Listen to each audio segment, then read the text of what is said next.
Ladies and gentlemen, you're watching GEEKCASTER. I am 7. We've got Kipjo and we've got HB Gibson. This is part 2. And let's go for it. Woohoo! Lindsay Lohan, another Parent Trap premiere thing.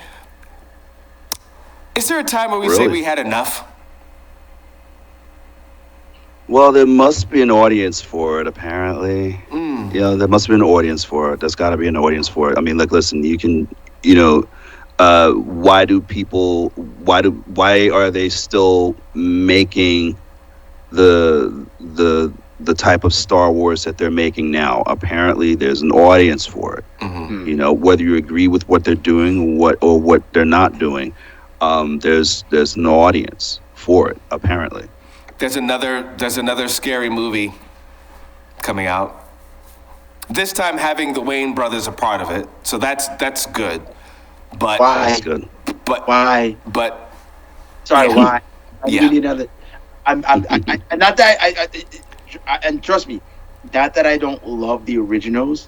Why haven't they beaten it? Why? Who's on the cast? I don't know. The novelty of it is honestly, it could have stayed with the first one and just let it rock. Like they're really, because it's a novelty film. But I mean, no, they could have how many they did? How many they did? Like 3 or 4? How many they did? Too many. It was like 4. Too many. Too many. I don't know. I think there was 3 of them. I think. The funniest one, but I think the last one that was funny was the one when they had Amara come out of the TV and what's the name? And they got into that fight. Was that part 2 or 3?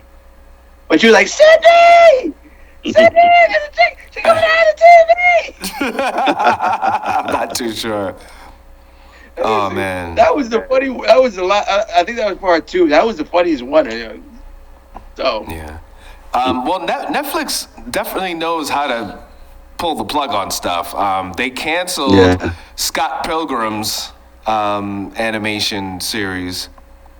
Oh man! Yeah, so there's the one thing that they did. Why is it that the one thing that they do right, they cancel? I love that series. It was so good. Wow. So I don't know. I mean, there's anticipation towards the next Dune. Dune, the second one was better than the first one. I enjoyed Dune. I really enjoyed it. I really, really enjoyed it. The sets, it was very big. The first one was very big. Yes. But I felt like it was really big, but then I'm still hungry after. It wasn't a well-cooked meal. Second one was juicier. Remember, it's a part 2. Right. Yeah. Right. Part 2 they left you hanging at the last one. Right. They left you hanging in the first one. And they want to bring you in with more. And the one thing that I love about Dune, I think as a film and as a series, we all know that it's based on the novel and everything. It's being very, very well done. Yep. And it's very, very different from the first one back in the 80s. But what I've been calling Dune lately is the anti-Star Wars. It's like I call it the Star Wars alternative. I really enjoy Dune. Yeah, very much. Am I watching the HBO series that's coming out? I'm looking forward to seeing it. I haven't really I think that's the one about the witches, right? Yes. Yes, it's the one about the witches. Yeah. Yes. Okay. So this would be. I like how you put that. It's like the anti-alternative. I mean, it's sci-fi. Yes. You know, I think that's also interesting because, well, it is a little bit sci-fi fantasy. I mean, they say that one of the influences of Star Wars was Dune. Yeah. So.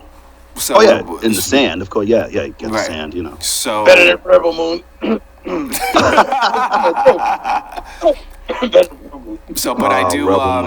It's interesting storytelling, and it does feel different, which is great. I do admire that a lot. It just feels different. Okay, Yellow Jacket season 3. I didn't even get past 33 minutes. So I'm glad that people got to a season 3. Don't care. Good luck for them. Didn't get a chance to watch that one, but it was a cross between that the true life story of those soccer guys that got stuck in the Andes. It was a cross between that and basically Lord of the Rings. And not Lord of the Rings. I'm sorry. Wow. What's Lord it of the called? Flies. Lord of the Flies. Lord of the Flies. Wow. And Wow, that sounds interesting. I mean, they didn't market it that way, but when I was watching, I was like, this is Lord of the Flies. But it starts out with the I'm like, nah, I'm good. But you know what? To be fair, maybe one day, because sometimes in retrospect, you go back to some content and say, oh, this was not as bad as I thought. But from when I started to watch, I was like, I can't watch this. I'd be mad at myself, Right. I keep it real on this show. Yeah. You got to. You know what? I think it's very important for people when they cover content, maybe not for you guys, but for me in this position, is because, like, people do respect that cosign. Yeah. Because time is something you never get back. Yeah. So when people just throw, and I get it, capitalism and da-da-da, and sometimes they're just releasing stuff because they want to keep the rights, right? We were just talking about how Popeye is out of rights. Well, if they kept making movies and doing stuff, maybe they would keep the rights. So I understand that business side of it. Mm-hmm. But also it's like that human side is unplugged. Like, you're wasting people's time with trash. Yeah. So anyway, Cobra Kai, season 6, part 2.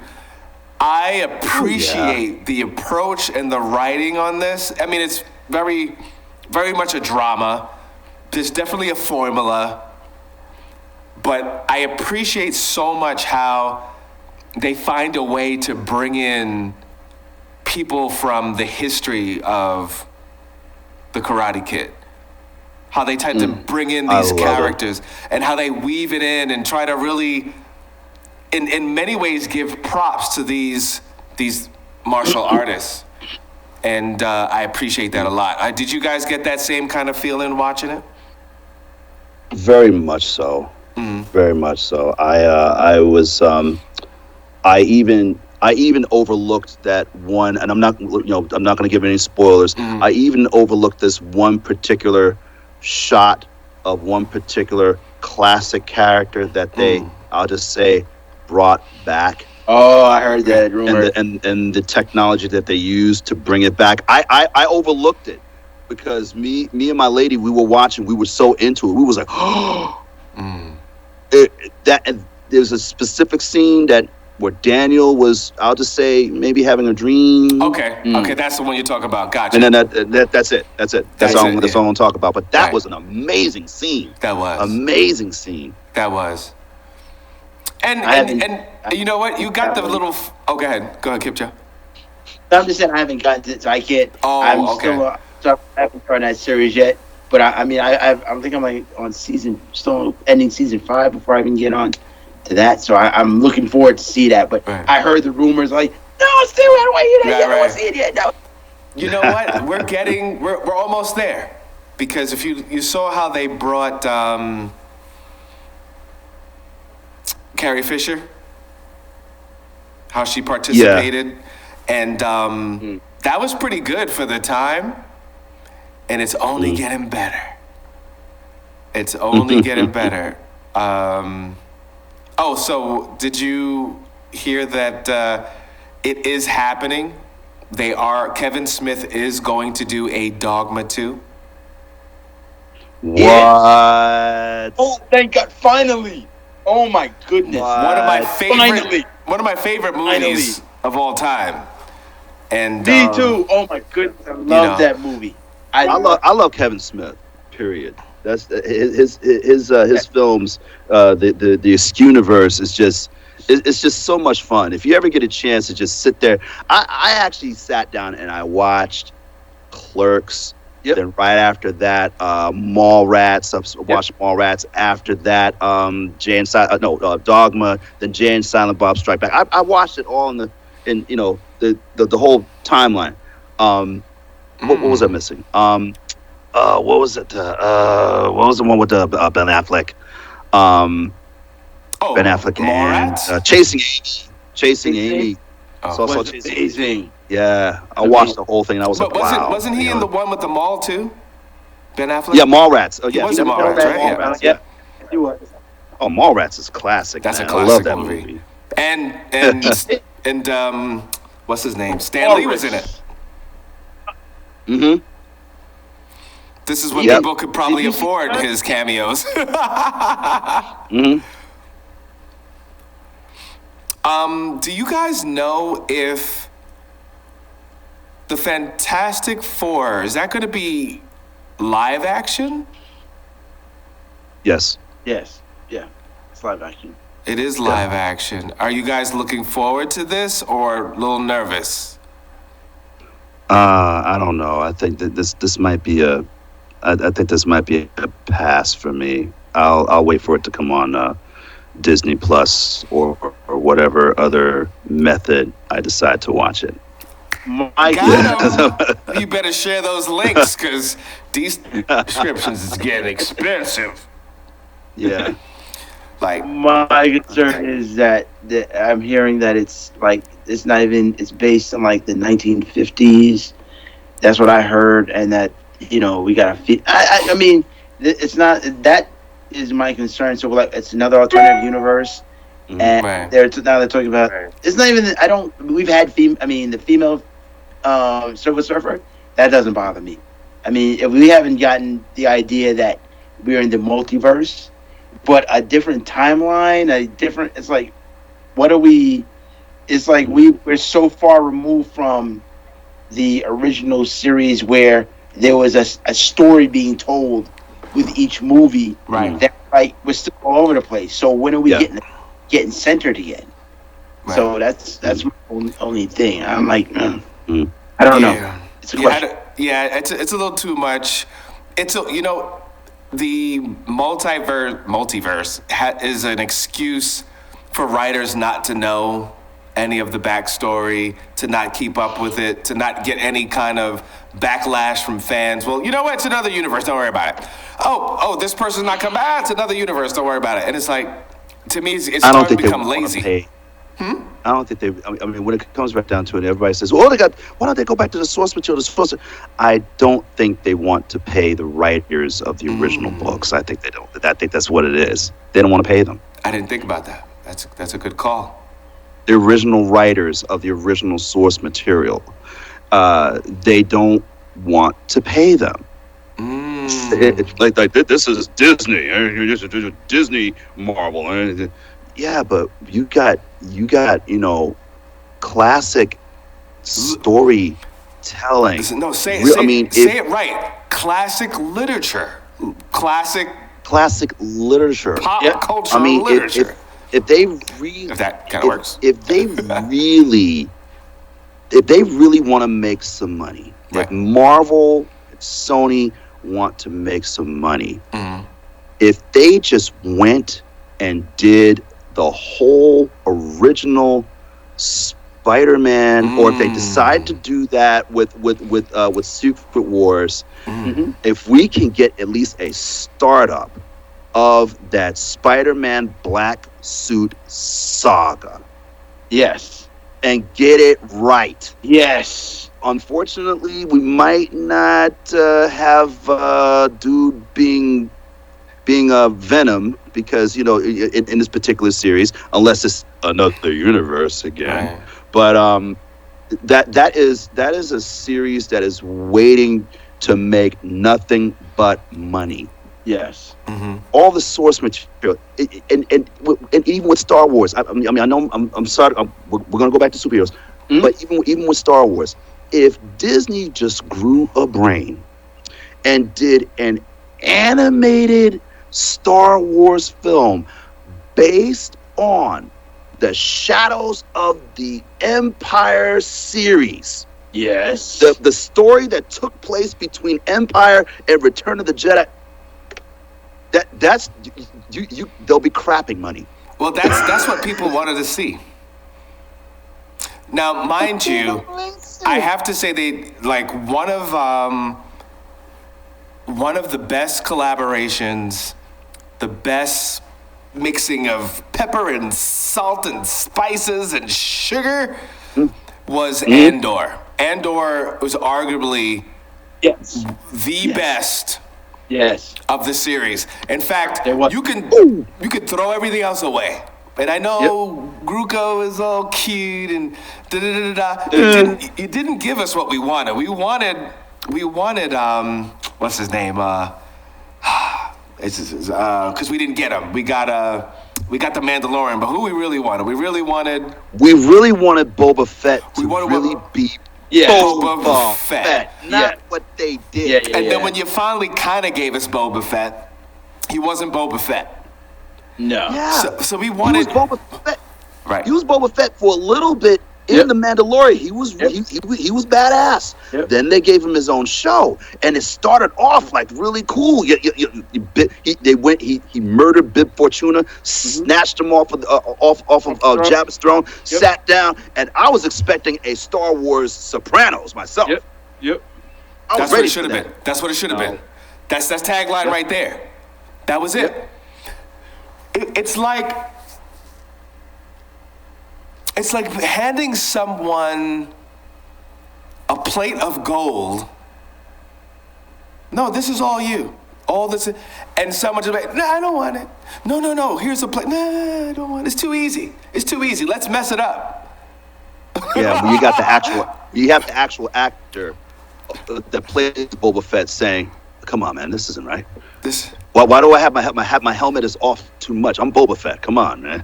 So, he even said that. So 2025, they say it's happening. Now I don't know if they're saying they're filming in 2025 or it's dropping 2025. Either way, I'm glad because Endor left at a very nice spot. I want to see what happens. And see, for people that aren't Star Wars fans, this series bridges that space of the ignition of the rebellion. Yes. This is the push and pull that Luke grew up in and saw and wanted to fight and he was inspired because he wanted to be a part of change. So this is important. We don't really need, even though I love Lando Calrissian, love that character, not necessary. All the little, like the bebops, all the different, the what do they call the throwaways, all these weird little movies and shows, unnecessary. Katana, nice character, unnecessary. I mean, I know for all you fans out there, and I get it, but not necessary. And really, Endor, I could justify it because that's like the catalyst. That's the glue that of why these stories are happening. And what is the opposite of Darth Vader? What is the opposite of the Emperor? So that kind of makes sense. All that other stuff, not saying it's all trash, but just not necessary. But that's why I loved Rogue One. I loved Rogue One. Rogue One had the same feel as Endor. After seeing Rogue One. Yes. But if you notice, go ahead. Now, after seeing Rogue One, my favorite droid has been K2SO. I don't see no other droids now, and I hope Alan Tudyk returns as K2SO in the second season. Did you know that wasn't me? It's interesting that Endor production is a better version of that film. Like, I almost, in fact, what I would have liked to see is Endor and go all the way up to where that film ended. And that would have been a perfect series. And the same way with Darth Vader going through the thing, and that would have been perfect because it was all about these plans. How'd they get these plans, you know? And because even as fans, let's just be honest, Disney, we didn't even want Endor. We didn't want any of that. You know what we wanted? Fans wanted a really good Boba Fett film. And we wanted to see Luke fall in love and have kids and raise those kids to be Jedi. That's what we wanted. Mara Jade. True. Mara Jane. We still haven't Mara Jane. You're doing everything but what the fans want. Now, we love Star Wars, so we'll consume, and I guess, we'll just get them to be consumers, mindless consumers. But then these consumers are starting to fight back. They're starting to revolt. Yeah. They're starting to become rebels and be like, trash. I think they canceled. I mean, it's going back and forth. Right. I'm hearing 1 minute they're saying they're going forward with more of the Rey Star Wars films, and then I'm hearing that they're canceling it. They keep losing writers, and they bring on writers, and then they lose writers. I don't know. I think the director, whatever her name is, her last name, Shinoy, is making men feel uncomfortable. You've seen that interview, right? I saw that. I did see that interview. Making men uncomfortable. I like making men uncomfortable so much that writers are leaving your film. Now understand that majority. This is why I say people need to really, because majority of what is being consumed in pop culture and sci-fi, majority of it is men. What are you doing? Why are you fighting your demographic? Why? Yeah. That's bringing you money. Why? Right. Why do that? That makes absolutely no sense. It's like, on top of that, Kathleen Kennedy, and she gonna forever live this down, and everybody keeps forgetting. She said, when she took on Star Wars, she said, "Oh, there's no source material for it." I was like, "Oh yeah, that's right." Remember that?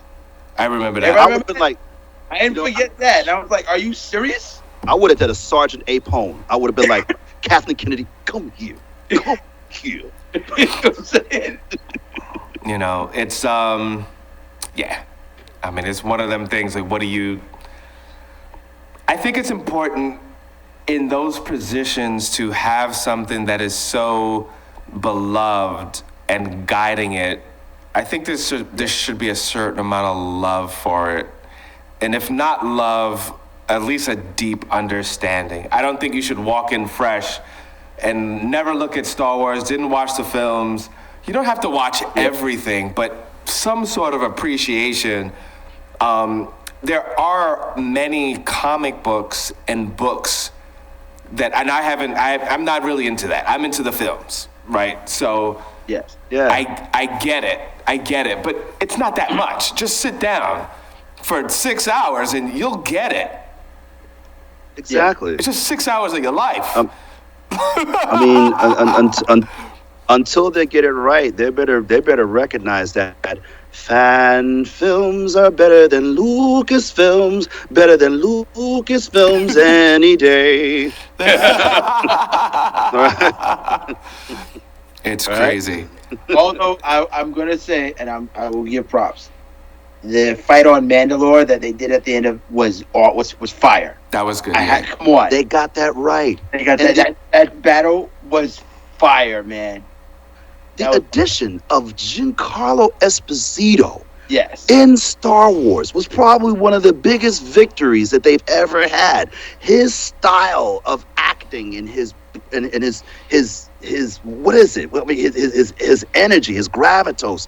Having Giancarlo Esposito as part of Star Wars and that character, Moff Gideon, was fire. That was a win.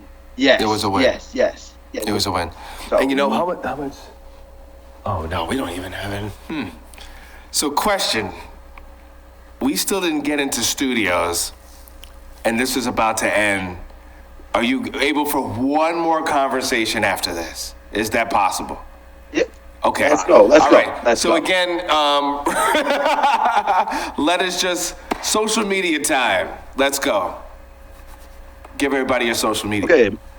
All right, Mr. HB Gibson on Instagram and also on X and X and Blue Sky. And I want to make a correction. The video game that I'm in, Sniper Killer, is distributed by Puppet Combo, but it's actually created by Torture Star Video, Black Eye Priest Games, and Henry Hoare. Yep. Evo Universe. We're here on Instagram, Facebook, TikTok, and then eviluniverse.com. So check out all our novels, also the audiobooks that are on Audible. So awesome. GEEKCASTER.com, GEEKCASTER on all things. Thank you so much. I'm Seven, and you guys are amazing. And if you're watching us on cable, thank you everybody in Suffolk County, all of Nassau County, Kings County, and we cover a lot of ground. If you're watching this, all you got to do is press the button to watch the next day. If you're watching on social media, if you're watching us live, thank you. You can watch the next part. We're going to be talking about studios, the future, the present, the past of studios, film studios and music studios. And you see me popping up and doing all this because I'm pressing buttons. We're in the studio, and we're actually building a new studio. But this is the temporary spot, and it's amazing. But should we even do that? That's what we're going to talk about. Maybe you shouldn't, So, again, thank you, everybody. Please go to GeekCaster.com. If you're watching any of the content, you can even see us on YouTube as well. Please give us comments. If there's any particular people that you would like us to have guests on the show, or you want to be a guest on the show, if you'd like something, comment so we can talk about it on future shows. And any topics you want us to hit within sci-fi, fantasy, gaming, technology, even music, we're all for it because it's sci-fi, fantasy, and pop culture. And I'm going to look over here, I'm going to play some music, and we're going to be out, and that'll be it. And if you're watching on Twitch, we love you too. Excellent. Woohoo! Awesome. See ya.